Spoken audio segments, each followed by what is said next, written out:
Saudara, seorang jemaah haji yang tiba di Majene, Sulawesi Barat diarak keliling kota menggunakan delman. Langkah tersebut dilakukan sebagai ungkapan rasa syukur telah menunaikan ibadah haji dan tiba di tanah air dalam keadaan sehat. Ada yang berbeda di Stadion Prasamya Majene, Sulawesi Barat. Hari ini ada delman yang terparkir dan menunggu penumpang spesial. Bukan calon pengantin atau tamu kehormatan.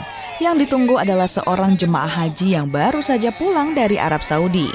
Jemaah haji tersebut bernama Dewi Marsaurina. Warga pun menyambut hangat kepulangan wanita parubaya itu usai melaksanakan rukun Islam yang kelima. Naik delman ini merupakan ungkapan syukur sekaligus nazar bagi Dewi Marsaurina. Dewi pun ingin naik delman menuju rumahnya di Kelurahan Labuang Utara, Majene, jika pulang berhaji dengan sehat dan selamat. Pulang dari Tanah Suci. Ini satu rezeki buat kami. Terus beliau bernazar bahwa kami akan ke Tanah Suci, insya Allah pakai delman pulangnya. Kemudian harapan ke depan Ibu, kehidupan tak selanjutnya setelah menjalankan ibadah haji ini Bu seperti apa? Semoga umat muslimah ke Tanah Suci juga. Kemudian rezeki juga bertambah atau gimana Bu?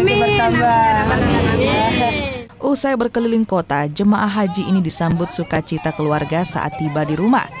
Dia bahkan membagikan uang rial kepada keluarga sebagai oleh-oleh. Edwin Arwan Pitu, Kompas TV, Majene, Sulawesi Barat.